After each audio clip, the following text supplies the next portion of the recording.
Good morning and Jai Hind to all of you. This is Rashmi Singh from VS Memorial Public School. Today I am going to teach you science of class 8 and this is the chapter 6 combustion and flames. So basically क्या है combustion? क्या है flame? इसके बारे में हम इस chapter में पढ़ेंगे. Starting from the paragraph combustion.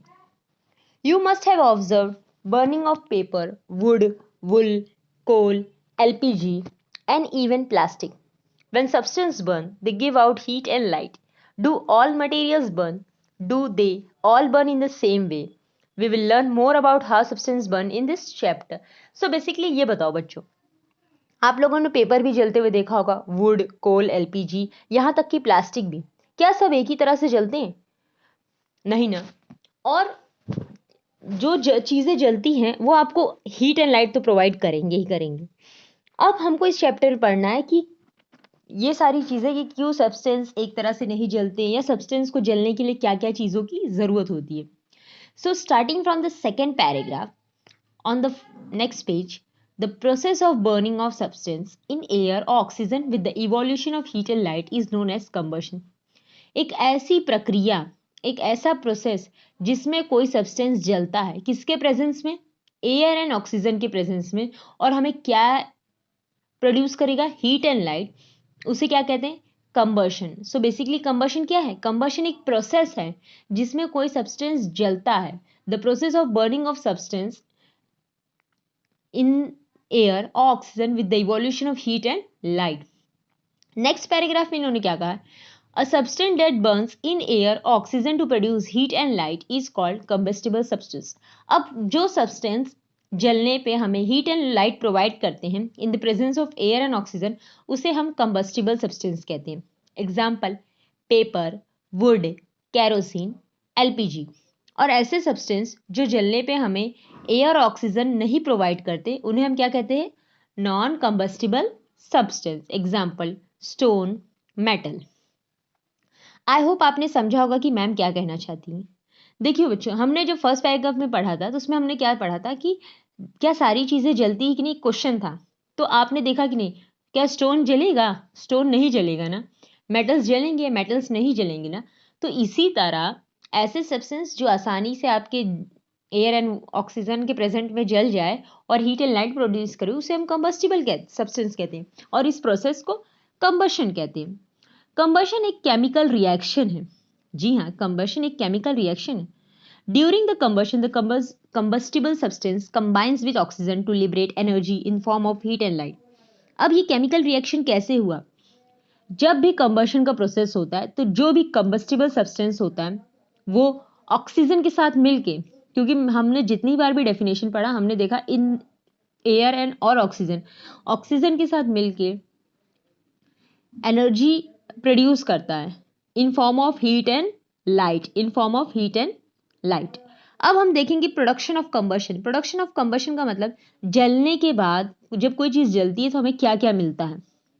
So basically हमने पहले वाले चैप्टर 5th में ही पढ़ा था कि फ्यूल्स किससे बने होते हैं. Fuels are mostly made up of hydrocarbons. Fuels किससे बने होते हैं? हाइड्रोकार्बन से. हाइड्रोकार्बन्स क्या होते हैं? हाइड्रोकार्बन्स ऐसे सब्सटेंस होते हैं जो या वो जो सिर्फ कार्बन और हाइड्रोजन से मिलके बने होते हैं. सिर्फ कार्बन और हाइड्रोजन से मिलके बने होते हैं. ठीक है. Fuels are mostly made up of. Fuels ज़्यादातर हाइड्रोकार्बन से बने होते हैं. हाइड्रोकार्बन्स किसे कहते हैं? ऐसे सब्सटेंस जो कार्बन और हाइड्रोजन से मिलके बने होते हैं. जब भी कोई हाइड्रोकार्बन्स जलेगा तो वो हमें क्या प्रोड्यूस करेगा? Carbon dioxide, water and energy. और यहाँ एनर्जी क्या है? यहाँ एनर्जी हो गया हीट एंड लाइट. ठीक है. Whenever anything will burn, it will produce carbon dioxide, water, heat and light. Complete combustion takes place when a fuel burns with enough oxygen to support the burning process. For instance, when methane burns in sufficient supply of oxygen, carbon dioxide, water are formed and energy is given out. देखिए, complete combustion. Complete combustion क्या होता है? जब कोई substance पूरी तरह से जल जाए, मतलब पूरी उसको सफिशिएंट ऑक्सीजन मिल जाए और वो पूरी तरह से जल जाएगा तो वो हमें क्या प्रोवाइड करेगा? कार्बन डाइऑक्साइड, वाटर और प्लस एनर्जी. एनर्जी क्या है? Heat and light. बट अगर ऐसा कोई सब्सटेंस जले और उसके पास ऑक्सीजन सफिशिएंट ना हो तो कैसा कंबशन हो गया? Incomplete combustion. कैसा कंबशन हो गया? incomplete combustion. On the other hand, when sufficient oxygen is not available, मतलब कि आप किसी चीज को जला रहे हो और वहां ऑक्सीजन सफिशिएंट मात्रा में नहीं है, इनकम्प्लीट कंबशन ऑकर्स, जो कंबशन की प्रोसेस है, जो जलने की प्रक्रिया है, वो कैसी होगी? इनकम्प्लीट होगी। कंप्लीट कब होगी? जब वहां sufficient amount of oxygen present रहेगा। The resulting process in the case of incomplete combustion of methane are carbon monoxide, water and energy. So basically हमने क्या समझा? जब कोई चीज पूरी तरह जलेगी ऑक्सीजन के प्रेजेंट में, तो हमें कार्बन डाइऑक्साइड गैस मिलेगा, वाटर मिलेगा, एनर्जी मिलेगी। Energy means heat and light. पर जब कोई चीज इनसफिशिएंट ऑक्सीजन, मतलब वहां ऑक्सीजन की मात्रा पूरी ना हो और तब वो कोई चीज जलेगी, तो हमें कार्बन मोनोऑक्साइड गैस मिलता है। कौन सा गैस मिलता है? कार्बन मोनोऑक्साइड गैस, जो कि आपके लिए खतरनाक होता है। कार्बन डाइऑक्साइड गैस तो तब भी चल सकता है, प्लांट्स उसको ऑब्जर्व कर लेते हैं, बट कार्बन मोनोऑक्साइड हार्मफुल होता है। तो हम क्या, आज हमने क्या पढ़ा? हमने ये पढ़ा कंबशन क्या होता है, कंबस्टिबल सब्सटेंस क्या होते हैं, नॉन कंबस्टिबल सब्सटेंस क्या होते हैं, कंप्लीट कंबशन किसे कहते हैं, इनकम्प्लीट कंबशन किसे कहते हैं। कंप्लीट कंबशन में कौन कौन से प्रोडक्ट मिलेंगे? जैसे हमने मीथेन को सफिशिएंट ऑक्सीजन में जब बर्न करेंगे, तो हमें कार्बन डाइऑक्साइड, वाटर, एनर्जी, जो कि आपकी हीट एंड लाइट है, ये मिलेगा। पर जब हम जो अपना कंबशन का प्रोसेस है वो इनसफिशिएंट ऑक्सीजन में करेंगे, तो वो आपका इनकम्प्लीट कंबशन होगा और हमें कार्बन मोनोऑक्साइड मिलेगा, वाटर मिलेगा एंड हीट एंड लाइट मिलेगी। ठीक है। अब नेक्स्ट थिंग इसने देखा है कि कंडीशंस नेसेसरी फॉर कंबशन, किसी चीज को जलने के लिए क्या चीजों की आवश्यकता होती है। For combustion to take place we need a combustible substance. ये कंबशन का जो प्रोसेस होता है, ठीक है, कंबशन का प्रोसेस है, जो जलने की प्रक्रिया होती है, वो तभी पॉसिबल है जब आप कोई ऐसी चीज ले जो जले। मतलब तुम स्टोन लेकर जलाने बैठ जाओ और सोचो कि कंबशन हो, तो कंबशन नहीं होगा, स्टोन कहाँ जलने वाला है। तो कंबशन कब होगा? जब आप कोई कंबस्टिबल सब्सटेंस लोगे। What else do we need? और हमें क्या चाहिए? The first observation show that burning does not takes place in the absence of air, oxygen is necessary for combustion. देखिए बेसिकली जो ऊपर एक्टिविटी 2 दी है पेज नंबर 81 पे, जहां आपके वो दोनों रिएक्शंस भी दिए हुए थे, इनकम्प्लीट और कंप्लीट कंबशन की, उस एक्टिविटी में आपने देखा होगा 2 वुडन प्लेट्स टाइप के रखे हुए हैं, उसके ऊपर कैंडल्स रखा है और एक कैंडल जल रहा है। ठीक है। दूसरे कैंडल में क्या दिखाया है उन्होंने? कैंडल रखा है, ठीक है, और उसके ऊपर उन्होंने ग्लास रख दिया उल्टा करके, और जैसे ही उन्होंने ग्लास रखा, वो जो कैंडल था वो जलना बंद हो गया। क्यों? क्योंकि उसे ऑक्सीजन नहीं मिल रहा। तो किसी चीज को जलने के लिए ऑक्सीजन की भी जरूरत होती है। ठीक है, किसी चीज को जलने के लिए ऑक्सीजन की भी जरूरत होती है। सो बेसिकली हमें अगर कंबशन का प्रोसेस करना है, हमें किसी चीज को जलाना है, तो 2 चीज तो इंपॉर्टेंट है। पहला तो ये कि आप जो सब्सटेंस ले वो कंबस्टिबल सब्सटेंस हो, और दूसरा क्या कि ऑक्सीजन प्रेजेंट हो। दूसरी एक्टिविटी इन्होंने क्या दिखाई है? एक strike a match and try to burn a piece of paper with it. Does the paper start burning? Next, strike the match to light the LPG gas stove in the kitchen. In this flame extinguish. Now try burning a piece of wood and piece of coal with the burning matchstick. Do they start burning? इन्होंने क्या कहा है कि आप जो आपकी match box होती है, मैच स्टिक होती है, उसको लीजिए और उससे पेपर जलाने की कोशिश करिए। क्या पेपर जलेगा? फिर नेक्स्ट इन्होंने कहा कि उसी डिफरेंट मैच स्टिक से आप एलपीजी गैस जलाइए, वुड जलाइए, पीस ऑफ कोल जलाइए मैच स्टिक से, तो सब चीज जलने लगी। देखिए सेकंड ऑब्जर्वेशन में ये कहा है कि combustible substance must be heated to above a certain temperature. कि कंबस्टिबल, सारे कंबस्टिबल सब्सटेंस, अब जैसे पेपर तो मान लो आपका जल जाएगा मैच स्टिक से, पर वुड थोड़ी जलेगा। आप एक छोटी सी माचिस की तीली से लकड़ी जलाने बैठोगे तो पॉसिबल है? आपको कुछ ना कुछ उसमें कैरोसिन या थोड़ा सा ऑयल तो डालना ही पड़ेगा ना। कोल जलाने बैठोगे, पॉसिबल है? एलपीजी गैस तो जला लोगे मैस्टिक से, बट ये सब चीजें नहीं। तो इन्होंने कहा, सेकंड ऑब्जर्वेशन में ये कहा है कि कोई भी कंबस्टिबल सब्सटेंस को उसके सर्टेन टेम्परेचर के ऊपर ही गर्म करना चाहिए, अबव, तभी वो चीज जलेगी। Lowest temperature at which combustible substance start burning in the presence of air is called its igneous temperature. Lowest temperature at which combustible substance start burning in the presence of air is called its ignition temperature. देखिए पहले इन्होंने observation में क्या कहा था, हम दोबारा repeat कर देते. The second observation show that to start burning the combustible substance must be heated to above a certain temperature. इन्होंने ये क्या कि कोई भी combustible substance को जलाने के लिए उसको उस एक सर्टेन टेम्परेचर के ऊपर ही गर्म करना चाहिए. एक सर्टेन टेम्परेचर, अब वो टेम्परेचर कोई भी हो सकता है क्योंकि सबका इग्निशन टेम्परेचर अलग होता है. अब यहाँ एक वर्ड आता है इग्निशन टेम्परेचर. इग्निशन टेम्परेचर का मतलब होता है वो लोएस्ट टेम्परेचर जिस पे कोई भी कंबस्टिबल सब्सटेंस जलना स्टार्ट कर देता है, उसे हम क्या कहते हैं, igneous temperature. In the presence of air, ये इंपॉर्टेंट बात याद रखिएगा, इन द प्रेजेंस ऑफ एयर. ठीक है, तो इग्निशन टेम्परेचर क्या गया, वो लोएस्ट टेम्परेचर जिस पे कोई भी कंबस्टिबल सब्सटेंस. अब यहाँ कंबस्टिबल सब्सटेंस की बात क्या हुई, जैसे वुड हो गया, पेपर हो गया, ठीक है, जलना स्टार्ट कर दे in the presence of air, उसे हम कहते हैं ignition temperature. A substance does not catch fire until its temperature raised to its ignition temperature. Different substance have a different ignition temperature. वो सब्सटेंस तब तक नहीं जलेगा जब तक हम टेम्परेचर को उसके इग्निशियस टेम्परेचर तक ना पहुंचा दें. ठीक है, मतलब मेरा कहने का मतलब है कि हर सब्सटेंस को जलने के लिए हमें किसी भी, अगर हमें किसी चीज़ को जलाना है तो हमें उस चीज़ को उसके इग्निशियस टेम्परेचर पे ही जलाना है या तो उसके ऊपर. ठीक है, हर सब्सटेंस का अलग अलग इग्निशन टेम्परेचर होता है, इसीलिए तो एक माचिस की तीली से पेपर आसानी से जल जाता है बट वुड और कोल नहीं जल पाते. A matchstick, a piece of wood or can full of kerosene do not catch fire on their own. This is because the mastic wood and kerosene are at the room temperature, which is lower than the igneous temperature.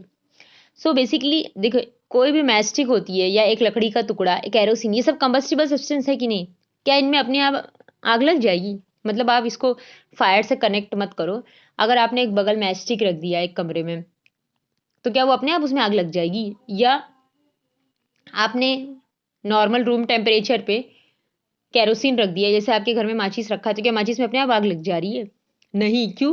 क्योंकि जो हमारे room का temperature है वो normal है. अगर हमारे room का टेम्परेचर उस माचिस की स्टिक के टेम्परेचर के इग्निशियस टेम्परेचर तक पहुंच जाए तो उसमें अपने आप आग लग जाएगी.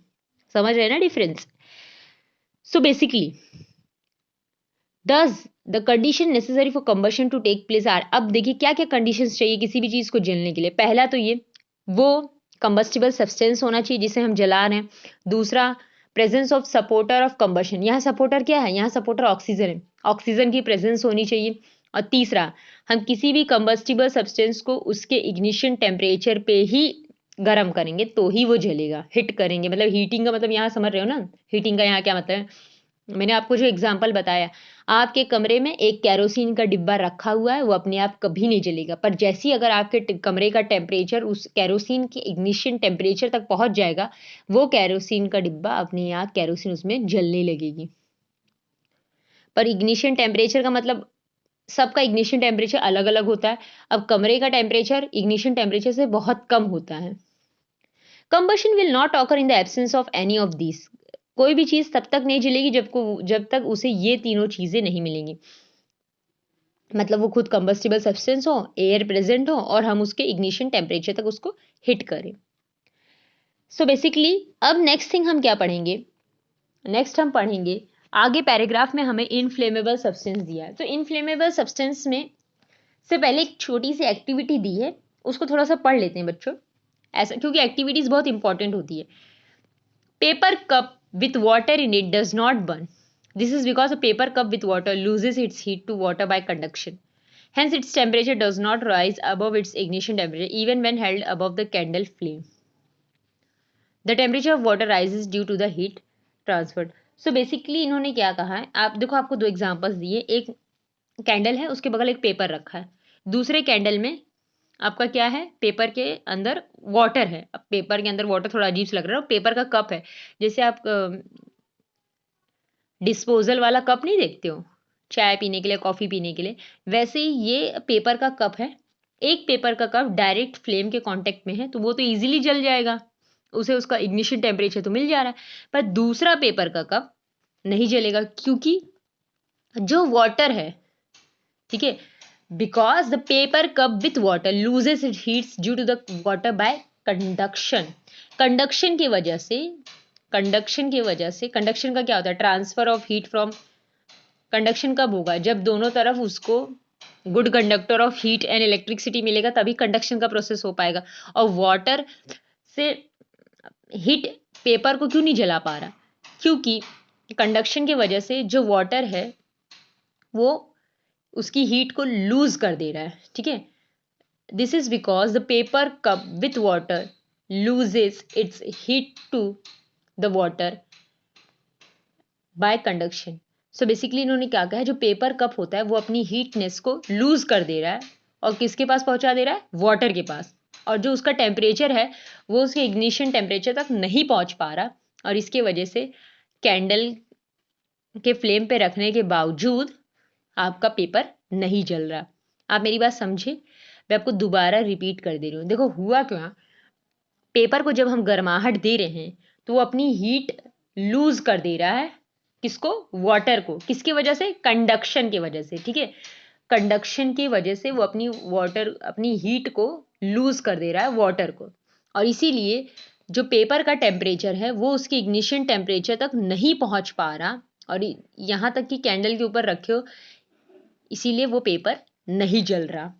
The temperature of water rises due to the heat transferred. But यहाँ वाटर का टेम्परेचर बढ़ रहा है किसकी वजह से, क्योंकि हीट ट्रांसफर्ड हो रहा है ना। हीट कहाँ से ट्रांसफर्ड हो रहा है, हीट फ्लेम में से निकल रहा है, पेपर से वाटर को ट्रांसफर हो जा रहा है। वाटर का टेम्परेचर तो बढ़ रहा है पर पेपर के टेम्परेचर नहीं बढ़ पा रहा, क्योंकि वो अपनी हीटनेस वाटर को लूज कर दे रहा है। सो बेसिकली आपने इसको पढ़ा। अब मैं आपको बताऊंगी इनफ्लेमेबल सब्सटेंस के बारे में।